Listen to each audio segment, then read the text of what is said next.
দেখুন আর গাছটায় কীভাবে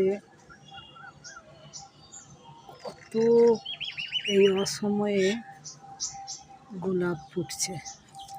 দেখুন কত গোলাপ, অদ্ভুত একদম। দেখুন কুড়ি এসছে, ফুল ফুটেছে। এই সারটা এত সুন্দর, এই সারটা তৈরি করেছি। এই সারটার জন্য এত সুন্দর ফুল ফুটেছে। এই ফুলগুলো কুন্দটা লাগিয়েছি, কুন্দটা এখন কেমন হয়। অপরাজিতা খুব কুড়ি এসছে, আজকে একটাই ফুটেছে। 20টা 25টা করে কুড়ি এসছে, ফুটবে নিশ্চয়ই ফুটবে। আর এই